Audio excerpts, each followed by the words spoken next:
మోకాళ్లలో గుజ్జును పెంచి నొప్పిని తగ్గించి సర్జరీని దూరం చేసే freedom walk. Welcome to Suman TV. కేంద్రంలో ఇవాళ కీలకమైన ఎన్డీఏ సమావేశం ముగిసింది. వచ్చే 8వ తేదీన మూడోసారి ప్రధానిగా మోదీ ప్రమాణ స్వీకారం చేయబోతున్నారు. అయితే ఈ ఎన్డీఏ మీటింగ్ కి ఆంధ్రప్రదేశ్ కి ఒక అద్భుతమైన లింక్ ఉంది. ఎందుకంటే ఇప్పుడు ఏపీ ఏం చెబితే మోదీ అది వినాల్సిన పరిస్థితి వచ్చిందా అంటే వచ్చిందనే కనిపిస్తోంది. ఎందుకంటే ఇవాళ ఎన్డీఏ మీటింగ్ విజువల్స్ ఒకసారి చూడండి. మీరు స్క్రీన్లో విజువల్స్ చూస్తున్నారు. ఎన్డీఏ మీటింగ్లో ప్రధాని మోదీ పక్కన ఎడమ వైపున చంద్రబాబు నాయుడు కూర్చున్నారు. ఎందుకంటే ఎన్డీఏలో ఇలా కీలకమైన పార్టీగా మారింది తెలుగుదేశం పార్టీ. 16 ఎంపీ స్థానాలు కూటమితో కలుపుకొని 21 ఎంపీలను సొంతం చేసుకుంది ఆంధ్రప్రదేశ్లో ఉన్న కూటమి విభాగం. ఆ 21 మంది మద్దతు ఇవాళ మోదీకి అవసరమైంది. కాబట్టి ఎప్పుడు మోదీ చంద్రబాబు నాయుడిని చాలా ఆప్యాయంగా పలకరించారని తెలుస్తుంది. పక్కనే కూర్చోబెట్టుకొని ఆయనతో చాలా విషయాలు మాట్లాడినట్టుగా తెలుస్తుంది. చూస్తున్నాం విజువల్స్లో మోదీ పక్కన నారా చంద్రబాబు నాయుడుతో పాటు నితీష్ కుమార్, ఎవరైతే బీహార్కి చెందిన జేడీయూ అధ్యక్షుడు నితీష్ కుమార్ కనిపిస్తున్నారు. మనం ఎన్డీఏ విజువల్స్ చూస్తున్నాం. నితీష్ కుమార్ నవ్వుతూ మాట్లాడుతున్న విజువల్ స్క్రీన్ పైన చూస్తున్నాం. చంద్రబాబుతో మోదీ మాట్లాడుతున్న విజువల్స్ చూస్తున్నాం. చాలా కీలకంగా మాట్లాడింది కనిపిస్తోంది. మోదీ, చంద్రబాబు నాయుడు, నితీష్ కుమార్, అట్లాగే ఏక్నాథ్ షిండే, మహారాష్ట్ర ముఖ్యమంత్రి ఏక్నాథ్ షిండే స్క్రీన్లో విజువల్స్ చూస్తున్నాం. అందరి మొహాల్లో నవ్వు కనిపిస్తుంది. ఎన్డీఏ మూడోసారి ఢిల్లీలో ప్రభుత్వాన్ని ఏర్పాటు చేయబోతుంది. అయితే ఈసారి ఆంధ్రప్రదేశ్ నుంచి చంద్రబాబు నాయుడు, కాబోయే ముఖ్యమంత్రి, 9వ తేదీన ప్రమాణ స్వీకారం చేయబోయే ముఖ్యమంత్రి చంద్రబాబు నాయుడు ఎన్డీఏ పైన కొన్ని విషయాలు, మోదీకి కొన్ని విషయాలు చాలా స్పష్టంగా చేసినట్టు తెలుస్తోంది. ఆంధ్రప్రదేశ్కి కూటమితో మొత్తం కలిపి 9 పదవులు అడిగినట్టుగా తెలుస్తుంది. ఈ 9 పదవుల్లో ఒక కేబినెట్తో పాటు ఒక స్వతంత్ర మంత్రి పదవి, అట్లాగే మిగతా సహాయ మంత్రులతో కలిపి మొత్తం 9 పదవులు అడిగినట్టుగా తెలుస్తుంది. ఇందులో ఒక ఇండివిజువల్ పదవితో పాటు ఒక కేబినెట్ పదవి కావాలని అడిగినట్టు తెలుస్తుంది.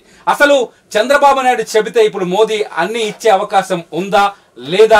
చంద్రబాబు నాయుడుకి ఊహించని విధంగా పెరిగిన ప్రాధాన్యత ఆంధ్రప్రదేశ్కి ఏ విధంగా లాభాన్ని చేకూరుస్తుంది? ఈ అంశంపైన మనతో మాట్లాడడానికి సీనియర్ జర్నలిస్ట్ నాగరాజు గారు ఉన్నారు స్టూడియోలో. నాగరాజు గారు నమస్కారం. నమస్తే తిరుమల రెడ్డి గారు. నాగరాజు గారు, ఒక డ్రాస్టిక్ విక్టరీ, ఊహించని విక్టరీ, 164 స్థానాల్లో కూటమి విజయ కేతనం ఎగరేసింది. ఇవాళ ఏకంగా మన టీడీపీ అధినేత, జాతీయ అధ్యక్షులు, కాబోయే ముఖ్యమంత్రి చంద్రబాబు గారు ఢిల్లీకి వెళ్లారు. ఎన్డీఏ కూటమిలో చాలా కీలకమైన సీట్ లో కూర్చున్నారు. అది కూడా ఎడం వైపున కుడి వైపున జాతీయ అధ్యక్షుడు జేపీ నడ్డా కూర్చొని ఉంటే ఎడం వైపున చంద్రబాబు కూర్చున్నారు. అది మామూలు సీన్ కాదు, అది ఎవరు ఊహించని సీన్. అయితే టీడీపీ 9 పదవులు అడుగుతున్నట్టుగా తెలుస్తుంది ఆంధ్రప్రదేశ్. అందులో ఒక కేబినెట్ పదవి కావాలని అడుగుతున్నట్టు తెలుస్తుంది. మొత్తం కూటమి నుంచి మొత్తం 21 మందిలో. అట్లాగా ఒక ఇండివిజువల్ సపరేట్ పదవి, ఇండివిజువల్ హోదా ఉన్న పదవి ఒకటి కావాలని అడుగుతుంది. అట్లాగే లోక్సభ స్పీకర్ కూడా తమకే కావాలని టీడీపీ అధినేత మోదీ ముందు ప్రతిపాదన చేసినట్టుగా తెలుస్తుంది. దీంతో పాటు పోలవరం ప్రాజెక్టు పూర్తితో పాటు రాజధాని పునర్నిర్మాణాన్ని కూడా మోదీ ముందుకు తీసుకెళ్లినట్టు తెలుస్తుంది. మోదీ వీటన్నిటికీ సూచనప్రాయంగా ఇప్పుడే అంగీకారం తెలిపినట్టుగా కూడా వార్తలు బయటకు వస్తుంది. నిజంగా ఇది ఎంతవరకు సూచనప్రాయం ఏముండదు, ఖచ్చితంగా అంగీకారం తెలిపి తీరాల్సిన పరిస్థితి అలా ఉంది.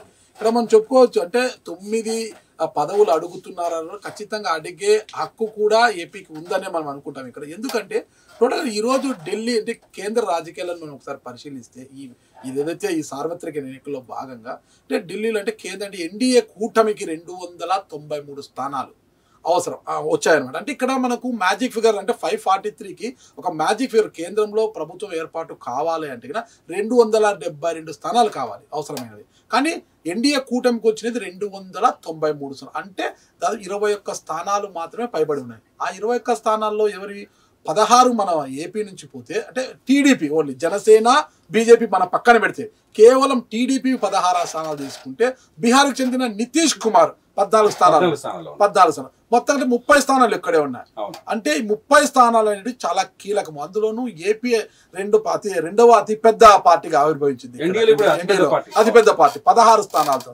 అందుకు ఇవన్నీ కూడా మోడీ గారు పరిశీలించారు. అరే మనకు ఏపీతో చాలా అవసరం ఉంది, చంద్రబాబు నాయుడుతో ముఖ్యంగా చాలా అవసరం ఉంది, చంద్రబాబు నాయుడిని పక్కన కాదు గుండెల్లో పెట్టుకోవాలి అనే పరిస్థితి కూడా గుండెల్లో పెట్టుకుంటేనే బాగుంటుంది, నెత్తిన పెట్టుకుంటేనే జారిపోవచ్చు, గుండెల్లో పెట్టుకోవాలిరా బాబు అనేది.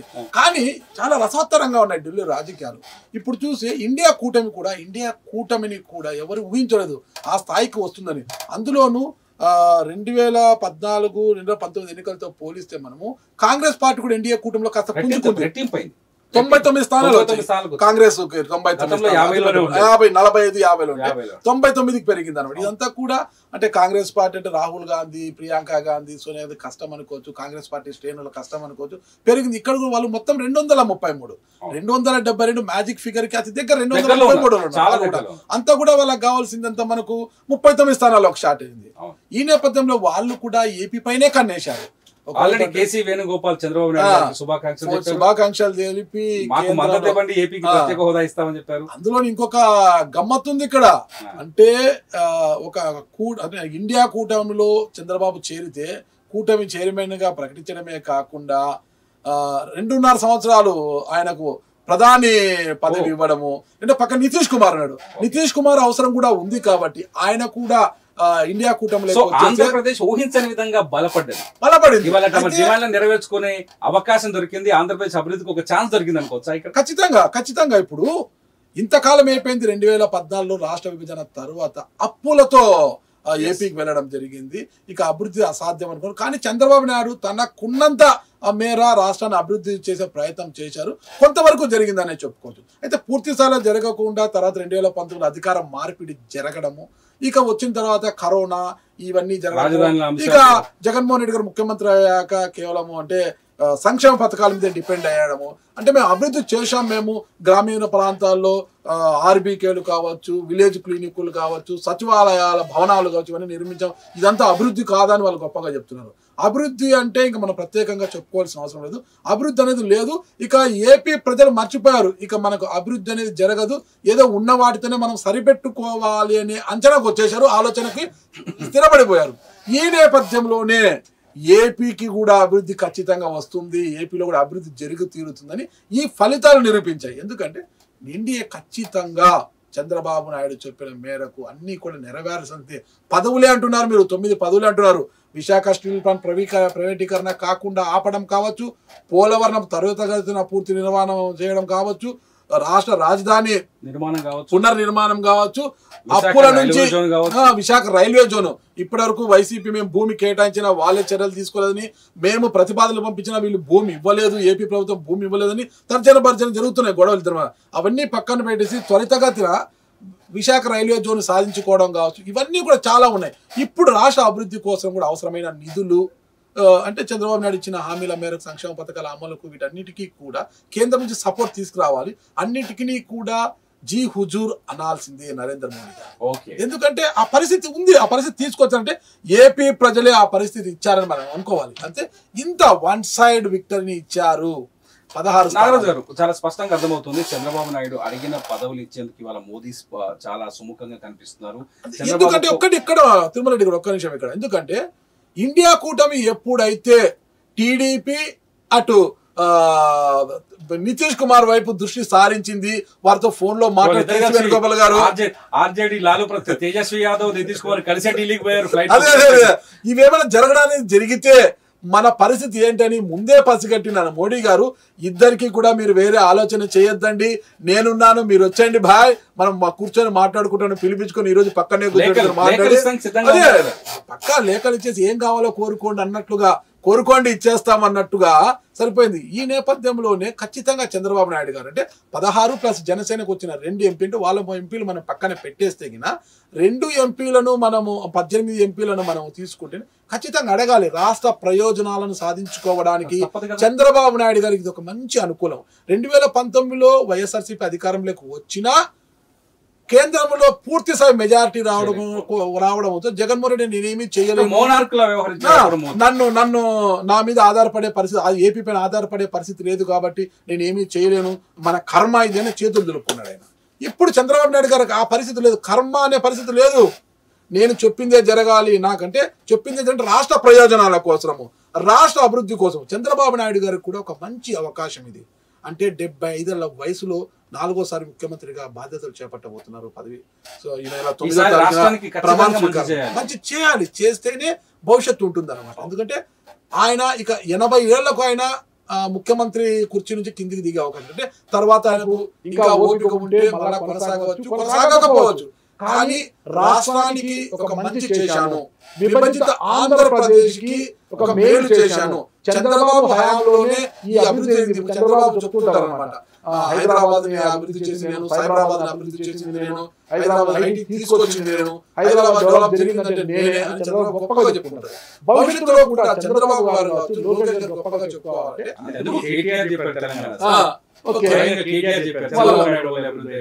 జరిగిందని ఇది మళ్ళా ఒకసారి మళ్ళా తరాలు చెప్పుకోవాలి, మన పిల్లలు మనం చర్చించుకోవాలంటే చంద్రబాబు నాయుడు గారికి ఒక మంచి అవకాశం.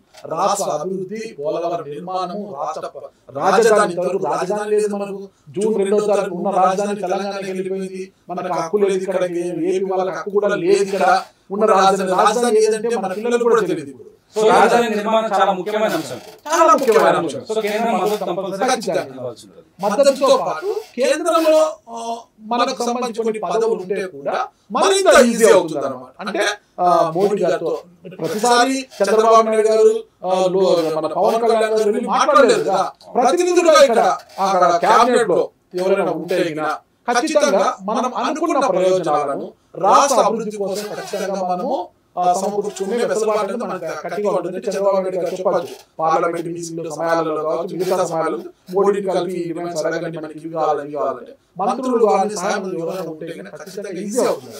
అందులో 9 పదవులు అడగడంలో ముఖ్యంగా లోక్సభ స్పీకర్ అడిగితే చాలా బాగుంటుంది. అంటే లోక్సభ స్పీకర్ పదవి మనకు వస్తే మాత్రం నాకు తెలుగు రాష్ట్రాల నుంచి అంటే జిఎంసీ బాలయ్య గారు అప్పుడు అమలాపురం ఎంపీగా గెలిచారంట, వాజ్పేయి గారి ప్రభుత్వంలో స్పీకర్ గా పనిచేశారు.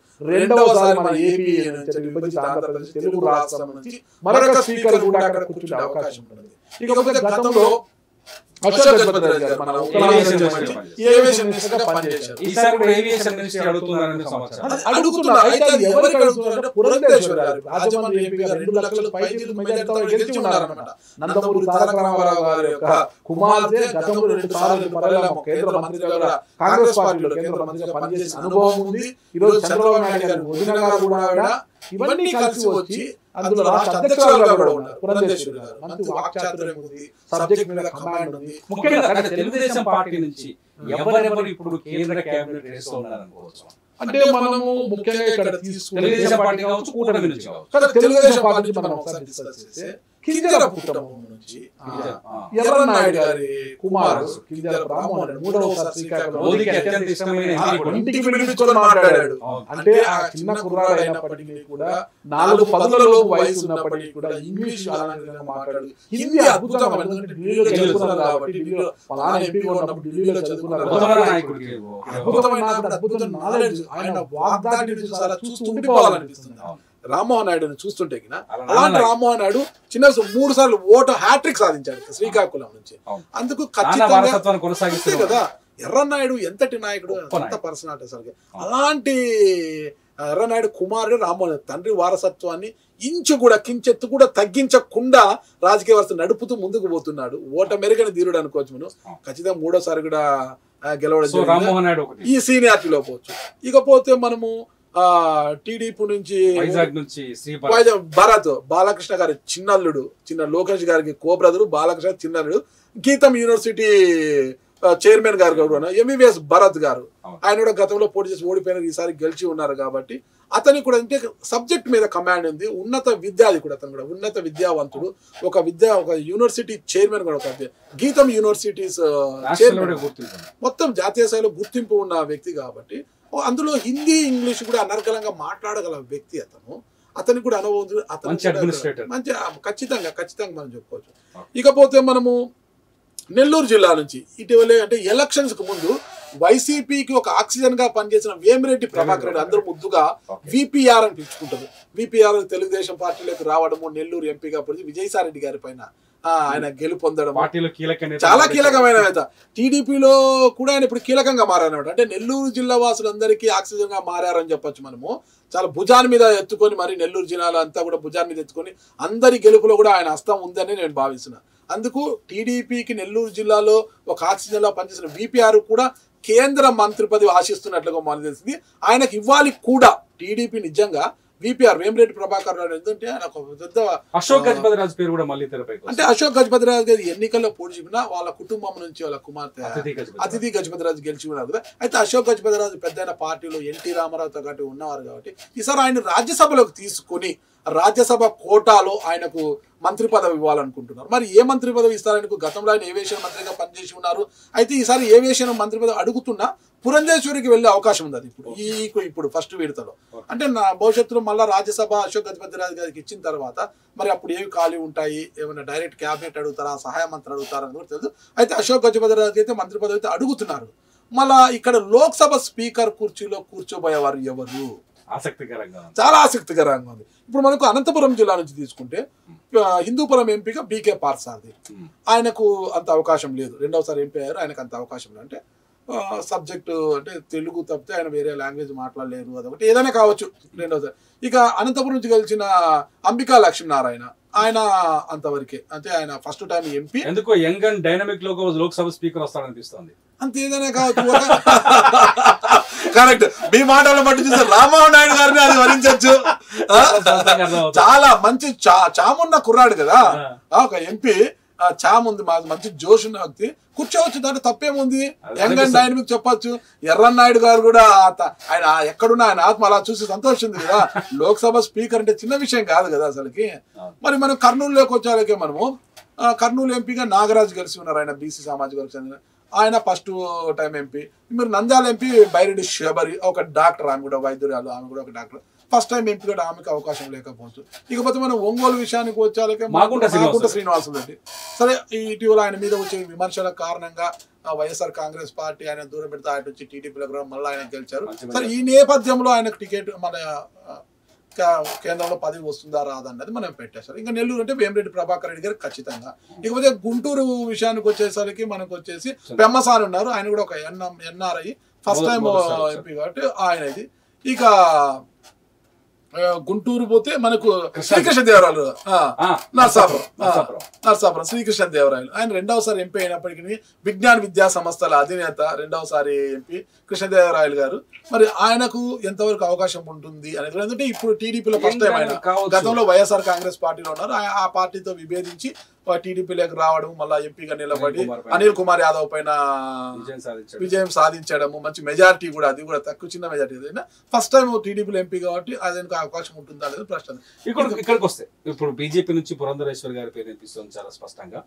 ఆంధ్రప్రదేశ్ లో కూటమికి ఒక మరుగుతున్న రక్తంలా మారి కూటమి గెలుపులు కారణమైన Pawan Kalyan garu, Pawan Kalyan man of the match అనమాట. మ్యాన్ ఆఫ్ ది మ్యాచ్ గా నిలబడ్డ మనిషి.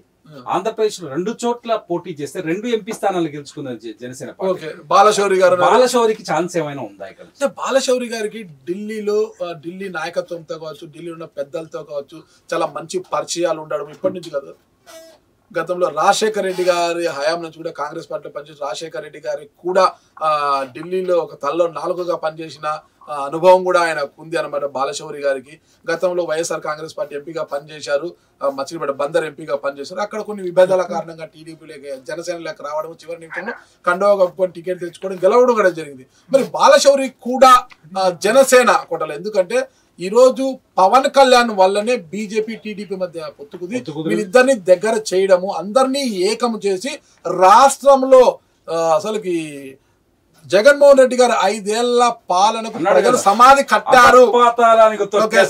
తొక్కకపోతే నా పేరు పవన్ కళ్యాణ్ కాదు, నాది జనసేన పార్టీ కాదని గట్టిగా అన్నాడు కదా, అదే చేసి చూపించాడు.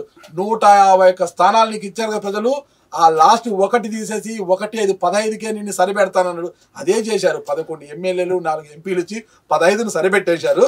ఓకేనా? మరి అంతటి ఘన విజయాన్ని ఇచ్చిన, అంటే ఏపీలో బీజేపీకి కూడా 8 మంది ఎమ్మెల్యేలు వచ్చారంటే అది కూడా పవన్ కళ్యాణ్ యొక్క జోష్. మరి 3 ఎంపీ పదవులు వచ్చాయి అంటే కూడా అది కూడా పవన్ కళ్యాణ్ గారి జోష్.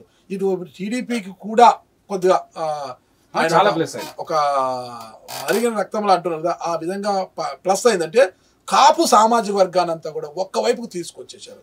ఈ రోజు ముద్రగడ పద్మనాభం గారు పిఠాపురంలో పవన్ కళ్యాణ్ గెలిచి నా పేరు మార్చుకున్నాడు ఈ రోజు, అందుకే ఆయనకు నామకరణం చేశారు. ముద్రగడ పద్మనాభరెడ్డి అని, అంగీకరించాడు. ముద్రగడ పద్మనాభరెడ్డి అని అనే పరిస్థితికి వచ్చాడు. ఇంతటి ఒక ఇంతటి జోష్ తీసుకొచ్చాడు. 21కి 27 స్థానాలు సాధించడమే కాకుండా తాను అండగా నిలిచిన ఇటు టీడీపీని బీజేపీని 2 చేతులు అండగా నిలబెట్టి పైకి తీసుకొచ్చాడు కదా. ఇంతటి చరిష్మా ఉన్నందుకు జనసేన కూడా ఖచ్చితంగా ఇవ్వాల్సిందే. అంటే 2వ ఎంపీ, కాకినాడ నుంచి గెలిచిన MP, junior, first time MP కాబట్టి, లేకపోతే బాలశౌరి సీనియర్ కాబట్టి జనసేన నుంచి ఆయన కూడా వచ్చే అవకాశం అయితే మనకు స్పష్టంగా కనిపిస్తుంది. ఖచ్చితంగా పదవులు తీసుకుంటేనే రాష్ట్ర భవిష్యత్ అనేది ముందుకు పోతుంది, రాష్ట్ర అభివృద్ధి కూడా మొత్తాన్ని మాత్రం ఒక క్లారిటీ వచ్చేసింది. ఆంధ్రప్రదేశ్ ఎందుకంటే ఇవ్వకపోతే ఒకవేళ చంద్రబాబు నాయుడు అలిగి, నితీష్ కుమార్ అలిగి పక్కన పోతే మాత్రము, జేడీయూ పక్కన పోయినా, చంద్రబాబు పక్కకు పోయినా కూడా ఎన్డీఏ కూటమి కుప్పకుల అవకాశం. ఎందుకంటే బీజేపీకి వచ్చింది 2040 స్థానాలు ఒంటరిగా పోల్చు. కానీ చాలా స్పష్టంగా చంద్రబాబు నాయుడు ఉదయం చెప్పారు, ఎన్డీఏతో కలిసి పనిచేస్తాం, ఎన్డీఏతో కలిసే ముందుకు వెళ్ళిపోతాం, ఎన్డీఏ కోసం పనిచేస్తాం, ఆంధ్రప్రదేశ్ అభివృద్ధి కోసం కేంద్రాన్ని కావాల్సినంత నిధులు తీసుకొస్తామని చెప్పి చాలా స్పష్టంగా పొద్దున చంద్రబాబు నాయుడు ప్రెస్ మీట్ లో చెప్పారు. ఇదంతా చూడబోతుంటే ఆంధ్రప్రదేశ్ కి మాత్రం మంచి రోజులు వచ్చినాయి అనుకోవచ్చు కదా. 100% దీంట్లో ఎటువంటి అనుమానం లేదు. ఇంతవరకు కూడా మబ్బుల మధ్య దోబూచులు ఆడుతున్న ప్రజలకంతా కూడా ఆ మబ్బులన్నీ ఇలా విడదీసిపోయాయి. వెలుగులు ఇప్పుడిప్పుడే కనిపిస్తున్నాయి. ఈ వెలుగులంతా కూడా అంటే కారు చీకట్లు కమ్ముకున్నాడు కదా, ఆ చీకట్లన్నీ కూడా వెళ్ళిపోయి వెలుగులన్నీ కూడా వస్తున్నాయి, ఇప్పుడే కనిపిస్తున్నాయి కూడా. ఎందుకంటే ఇంత ల్యాండ్స్కేప్ విక్టరీ ఇవ్వడమే కాకుండా కేంద్రంకి మన మీద ఆధారపడే పరిస్థితి. పోయినసారి మీరు మా మీద ఆధారపడలేదు కదా, ఈసారి మీరు ఆధారపడాల్సిందే ఖచ్చితంగా అనేలా ఒక రిజల్ట్ అయితే ఇచ్చారు కదా. ఖచ్చితంగా చూద్దాం.